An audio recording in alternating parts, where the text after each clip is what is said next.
Buenos días, familia.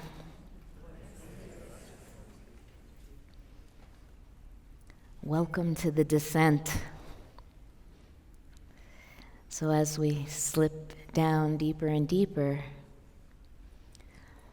I invite you to remember Richard's words yesterday and many other days, that it is not in perfection that we reach the divine, but through the gateway of our mistakes and our suffering. So I'd like you to keep that in mind this morning as I read to you from San Juan de la Cruz, St. John of the Cross, the 16th century Spanish mystic, who's writing with his 16th century Spanish sensibilities, and yet has something to offer to us in our own journey of transformation and awakening into greater love and greater service.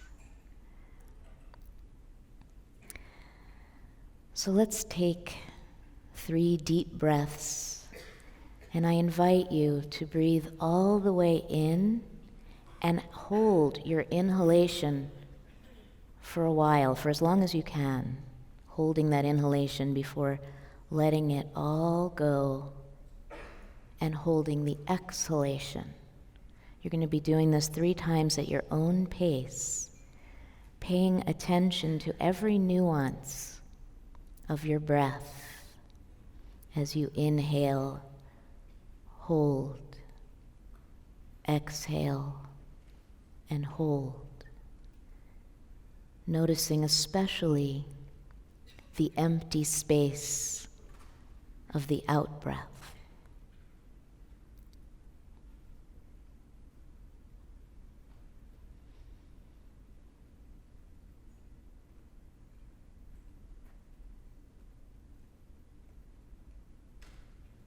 And as you breathe, feel your attention pouring into the container of this moment,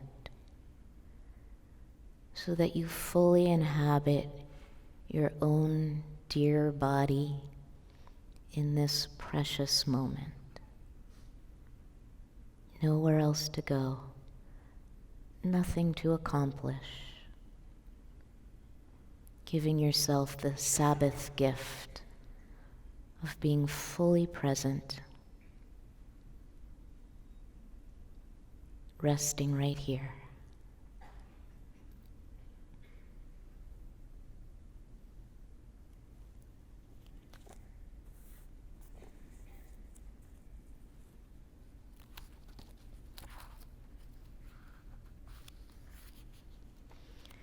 I'm going to read a short 5-minute reading from John of the Cross, and then I invite you to just rest in the stillness for around 15 minutes, and then I'll ring the bell and read you a poem to end.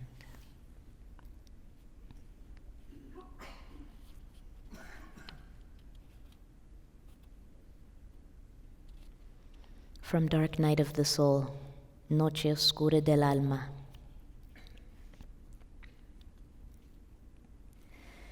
The divine is purifying contemplation, and the human is the soul.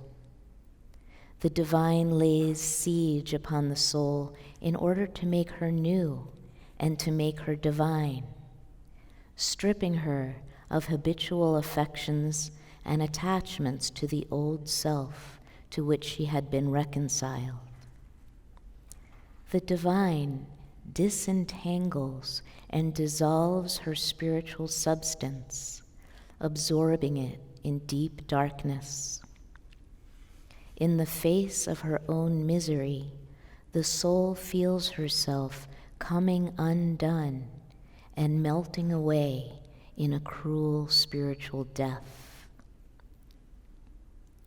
It is as if the soul were being swallowed by a beast and disintegrating in the darkness of its belly, like Jonah when he was trapped inside the whale.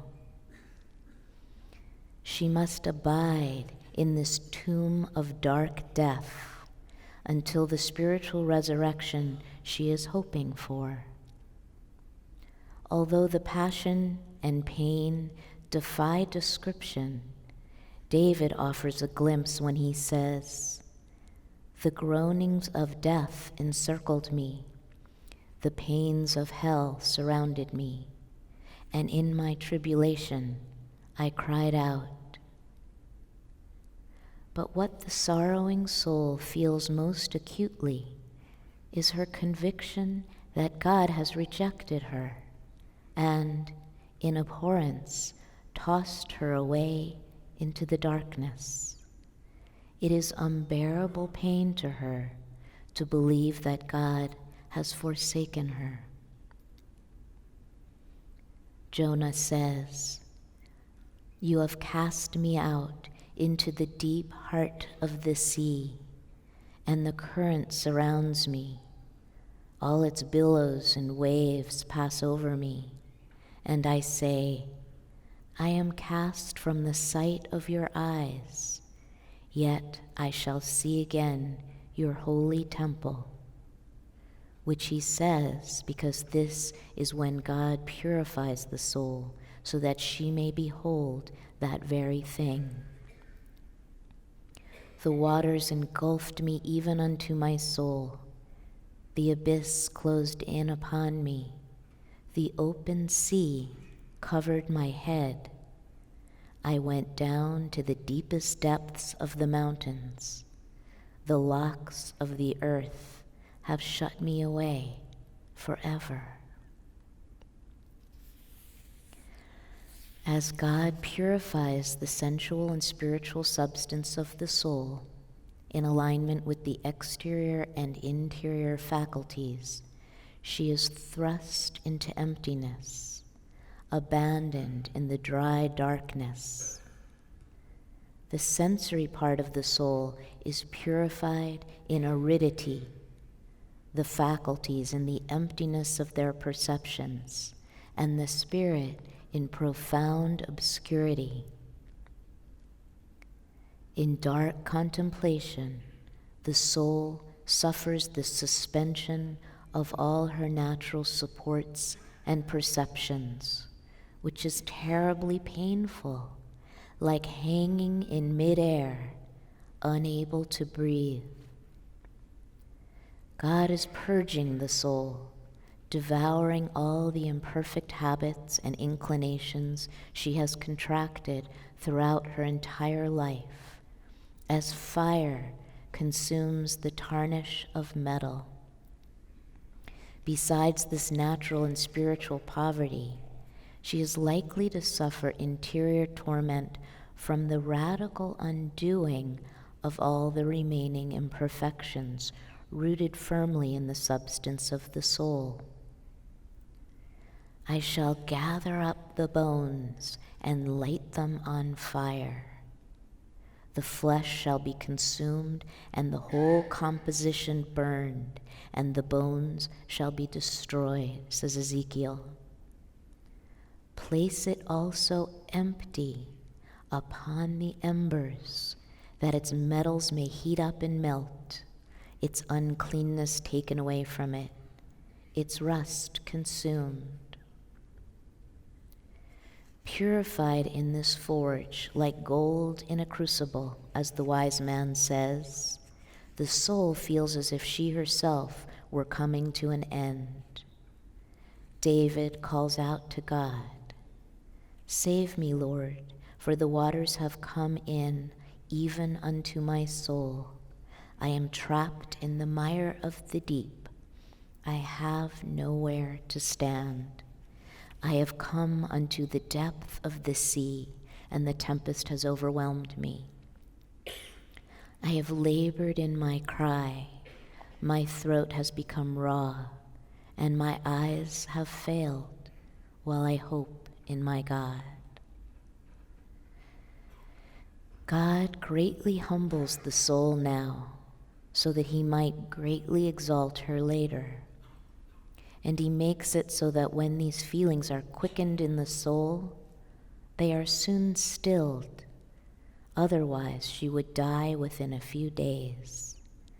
The soul is only aware of their vibrancy at intervals. These souls descend into the underworld alive.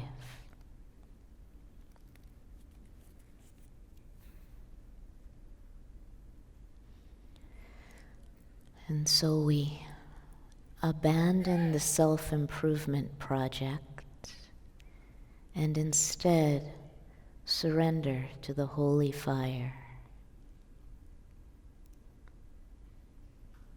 Allowing your breath now to be the touchstone of your meditation and contemplation. Allow yourself to rest for a few minutes in the stillness.